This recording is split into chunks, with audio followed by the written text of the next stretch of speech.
Another San Diego family stunned by a several $1,000 water bill they just got in the mail after the city withheld their bill for more than a year without any notification. Good evening, I'm Marcella Lee. I'm Carlo Cicchetto. CBS 8 launched an investigation into the city of San Diego's water department after hearing from so many viewers about billing issues. Tonight, we continue to work for you to find out what help is out there for you if you get one of those whopping water bills. CBS 8's Anna Laurel joins us tonight. Anna, can the city help this family offset any of those costs? You know what, you guys, Carmen Isaias is deaf. Her husband is deaf and blind. The city says they're going to try to work with them to help them navigate through this. The only way I can even communicate with them is through interpreters. You're going to see that in the story. They live on a very tight, fixed income. So imagine how they feel now that the city slapped them with a nearly $4,000 water bill out of the blue. I'm deaf-blind. I can't see television or computers or anything. Juan and his brother Jose live with Juan's wife Carmen, their full-time caregiver. Carmen is also deaf, but she can see, so she handles the family's business. In 2021, she had to deal with a sky-high water bill because of a water leak. The water bill was like over $3,000. Their church helped pay the bill and repair costs. We paid it, and then we stopped getting bills. 4 months later, 8 months later, 1 year later, we didn't get a bill.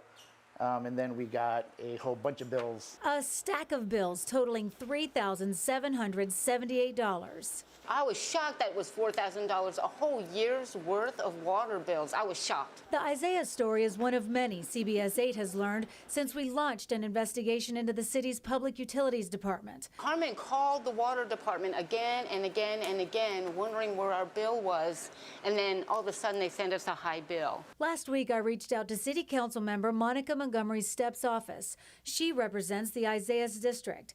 The next day, someone from the city called them. They just said that you owe the money. The city says state law requires the city to charge for water used. They did show me a leak adjustment credit on the Isaiah's bill from 2021. Today, a city rep tells me customer service will contact Carmen again to see if there were other leaks and make adjustments if needed. But their current $3,778 water bill stands. I would like them to help us. This water bill is too high, so we need some kind of help. And there is help. The Low-Income Household Water Assistance Program. For a limited time, people who meet the income requirements could get a one-time benefit of up to $15,000 for water bills accrued. Gave me a big headache. And I say, oh my goodness, what do I do?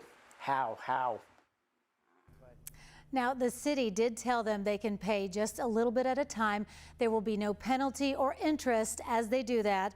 We put a link to that assistance program on our website with this story. That's for anybody that's low income. It doesn't matter if you got caught up in this whole situation with the city or not. I feel like since they weren't being notified with those bills that there was a problem and they can't hear water running because of their hearing impairment, that there has to be something to mitigate the cost of this bill. Now, I know that CBS 8 has learned since 2015 more than 1 million water bills have been withheld from residents. Yeah. 1 million. Yes. And even if you don't qualify for low-income programs, the city will help you pay these big water bills that come all at once. Hopefully, they don't have to pay that whole amount. That's what, I would hope in that program that we discovered. It's a federally funded program.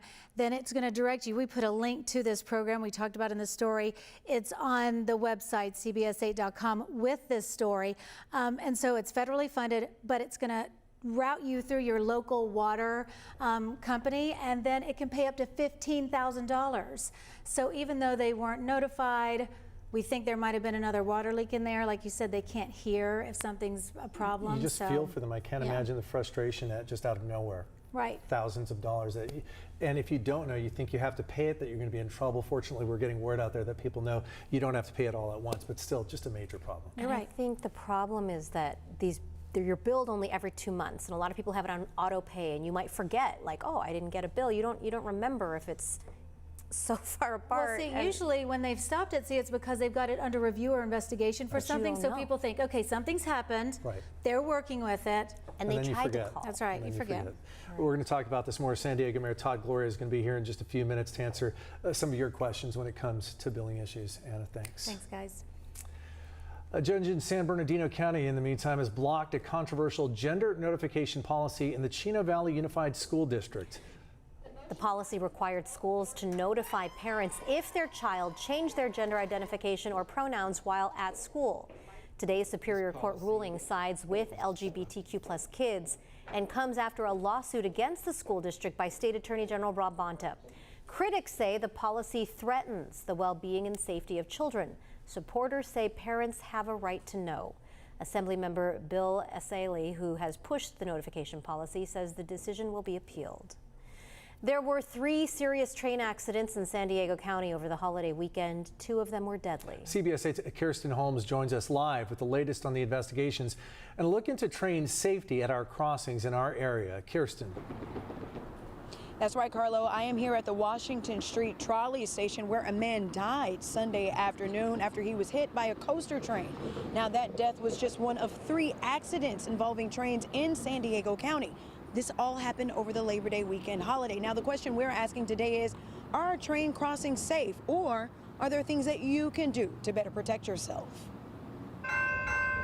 There's always danger, you know, it's going to be danger no matter what, and I don't know how they can make it much safer. Tom Sayer says he's been working near this train stop for 25 years. The trains slow down and they go really slow through here.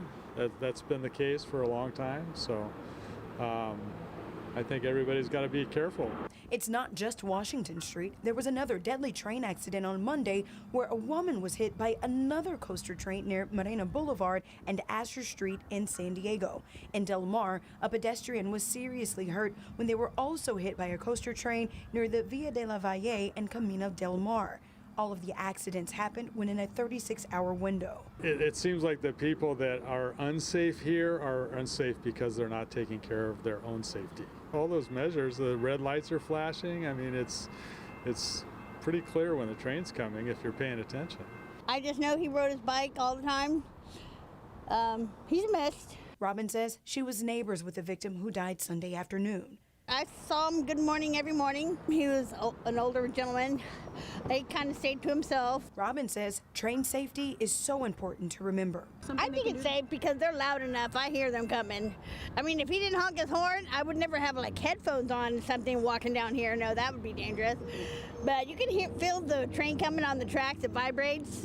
So even if you're not paying attention, you can still feel the vibration of the train. Luke says he's a bicyclist and there are things pedestrians and bike riders have to remember at train stops. You do have to take personal responsibility for knowing where you are, and that includes foreign objects like trains, traffic, all sorts of things like that. So there is some responsibility at the personal level, I think.